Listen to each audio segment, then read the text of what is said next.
after all those explorations, this is the haul. Every single item that you see on this table came out of that tiny crack in the earth that I didn't think went everywhere. And what I like so much about all of this stuff and that exploration is that it was a cross-cut through the history of Cerro Gordo. You know, there's two main eras up here. There was the silver era and the zinc era, and both of them are clearly represented in these items that we see.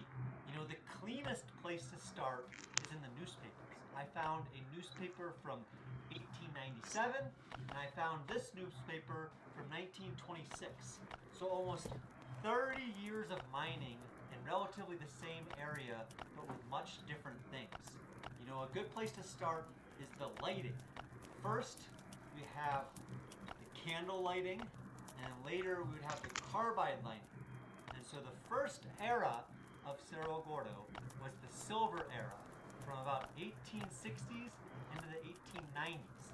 And during that era, the miners were looking for this, which is galena, which is a silver and lead ore, and this piece I pulled out of right there. And during the silver era, the miners have been down there working by candlelight, and to have candle in front of their face, they would have had a felt hat like this that I found, with a candle in the front, with a little piece of twine or maybe a holder to hold it in front of them. And they would have been down there chiseling away, getting out whatever they could. And also from that period, something that was very interesting is after I shook out these ore sacks that I found up that little raft, they have the initials T. Boland on them. And T. Boland is for old Tom Boland, who was a guy that spent a lot of time around Cerro Gordo and leased the main Union mine here from 1888 to 1890. And that era that Tom was leasing it and using these ore sacks was a very interesting era, because that was almost in between the two big eras at Cerro Gordo. By that point, the main silver kings that made their fortunes up here at Cerro Gordo were gone. Beaudry, all of them have moved on. But Boland was convinced there was still another strike here. He was refusing to admit that the silver days were done. So he had leased the mine, and he had employed it with between 5 and 10 miners, and he was having them pull out whatever they could pull out. And so that shows even with the use of these ore sacks. You know, Belshaw and the Silver King were like ore carts and tracks and moving it all out. Boland was looking at a shoestring budget, so he was using smaller things like this. And eventually, that event. Can you guess what it is? It's the Book of Mormon. Tap the link for a free copy, and missionaries from the Church of Jesus Christ of Latter-day Saints will hand deliver it to you, just like they did for me. Hello there! My name is Brent, and behind me is the abandoned mining town of Cerro Gordo, a place that I have called home for over 6 years now. And I moved up here with the hope of bringing life back to this dead place. And these past few months have been busier and stranger than ever. We used explosives 700 feet underground to free a stuck drill. I explored almost 30 miles of abandoned mine shafts searching for names of forgotten miners, and we brought a ground-penetrating radar to hopefully find lost grave sites. Meanwhile, progress on the American Hotel began again. I hosted my first wedding up here at Cerro Gordo, and deep in a canyon, I followed down a secret told to me by a dying friend and confirmed something that isn't supposed to exist in this part of California. It's been a very busy few months, so let's get into it.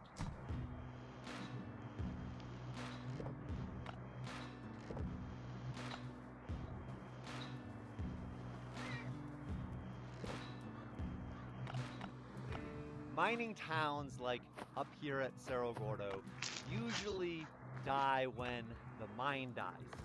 The ore goes bust, the people leave, and the town kind of sits there waiting for what's going to happen next. But not all dead mining towns become ghost towns. Some of them get a second act, and usually the thing that determines whether they get that second act is access to water.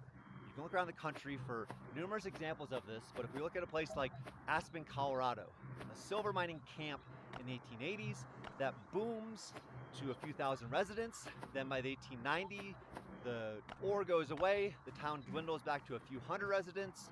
But Aspen had access to a river. It had water, so it was able to sustain itself through agriculture and farming until the real big ski boom happened.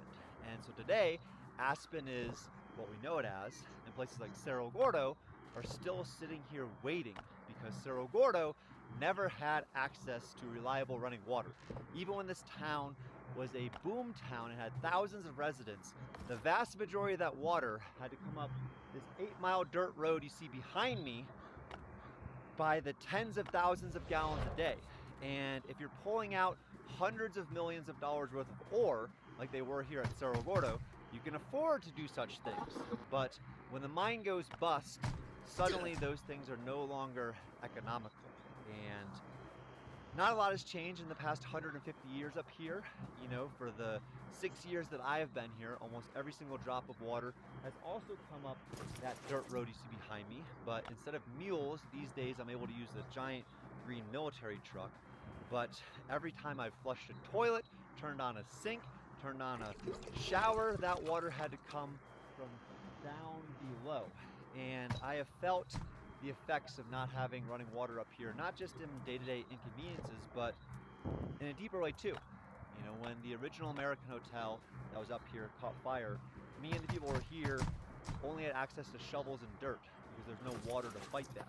And that was a very devastating moment. And so when I say that all of my hopes and dreams for Cerro Gordo are wrapped up in getting reliable running water, I mean it. And so for many years, I didn't do much about that because the thought that there was water potentially down below the town was comforting in a way that if I had drilled and not found it would have been devastating.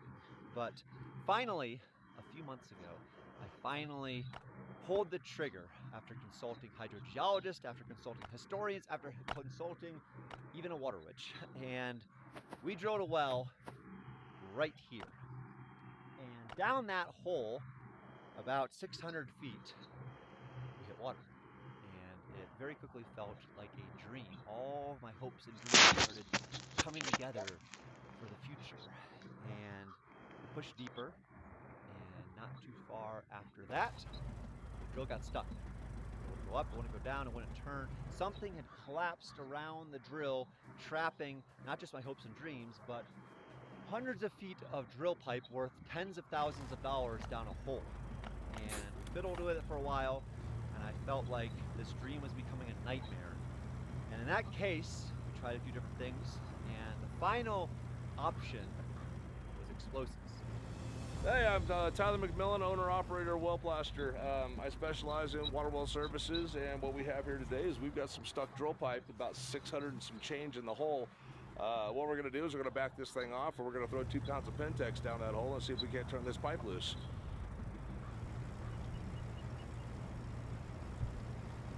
What I got here is I got Spartan 150s. This is 1 2/3 of a pound total. Each one of these is about 1/3 of a pound, 150 grams. So we're going to stretch these boosters here. I'm going to slim line them up so we can get them through that drill rod. And these things, when they detonate, they crank out about 3.5 million PSI. We're adding that little bit of water in the hole to make sure that we apply 100% of that burst pressure to the pipe down there. So upon detonation, this thing is essentially going to turn that pipe into Elmer Fudd shotgun after Bugs Bunny jabs his carrot in the tip of it. Now this white line you see, this is 100 grain detonating cord. Think of it like an explosive rope. This stuff burns at 23,000 feet per second. When we detonate, we're going to set off this cord. And the cord's going to give us the punch to set all these boosters off at one time. This stuff burns so quick. Realistically speaking, when you hear the 209 from this is already gone. So the event's going to go pop, ping, and then we'll see what we got. Okay.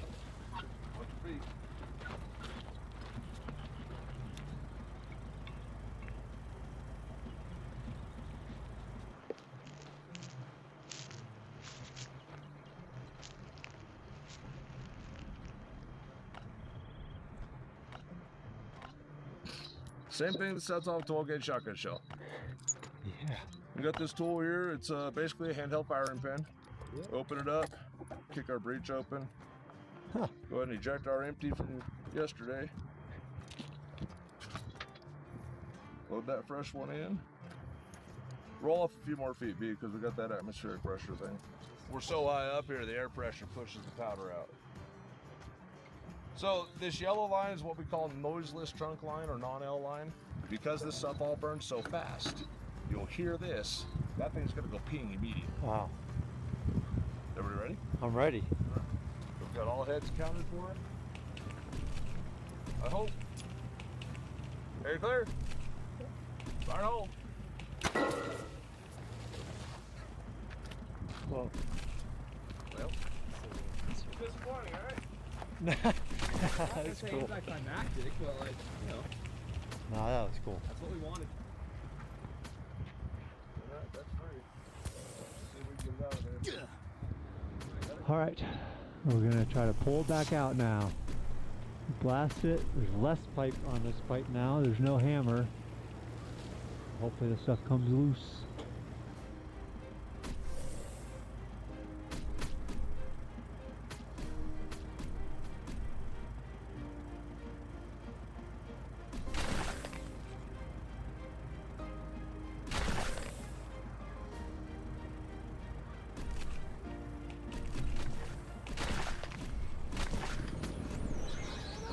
All right. You guys knocked it out of the park. Thank you. Yeah. All done. So the positives, we got the pipe out of the well. We showed that there is water 600 feet down. And so hopefully, when Adam's able to come back in a month or so, we can get back down to that water and we can have a successful well, which will allow that second act to happen. And nothing up here has been easy for 150 years, so I don't know why I thought that might be, but there's a lot of hopes and dreams wrapped up in that, and there's also a lot of hopes and dreams wrapped up in what is right in front of me, and that is the rebuilding of the American Hotel that was lost in that fire.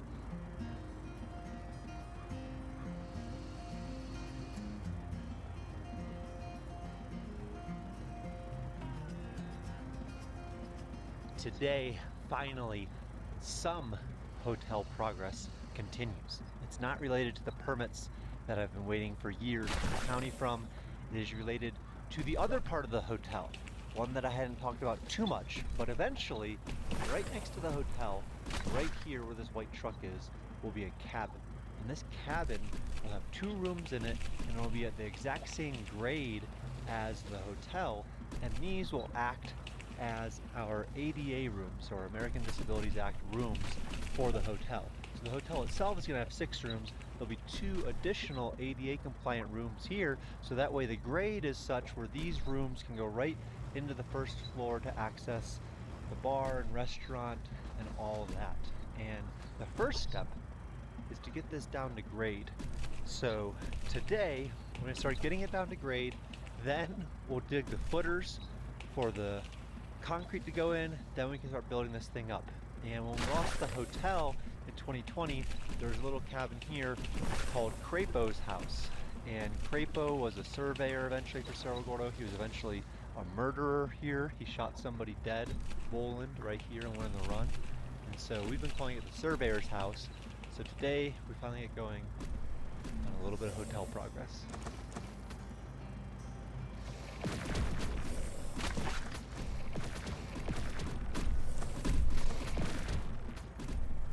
Alright, so as we've been going through this grading of the site for the cabin next to the hotel, it seems like we're going to have to move a lot of dirt. And since we're going to have to move a lot of dirt for this anyways, we may as well start backfilling the basement of the hotel. So what you see behind me, all of that block will eventually be underground. So the grade of this is going to come out a lot. And the reason that I haven't backfilled it so far is because I wanted to leave the ability to punch out pipes as we were doing the plumbing. And now that the MEP plans are approved, I kind of know where some of those pipes are going to be more. So this front bit, the part in between this cabin and the hotel, is not going to be having pipes on it. So we can backfill this part. But before we do that, we need to do some steps. So what we're gonna need to do is we need to first waterproof that block, so that way if the water comes down, it doesn't get in. So we're gonna put a waterproofing membrane on it. Then we're gonna put insulation on the basement, so that way it stays cool and warm.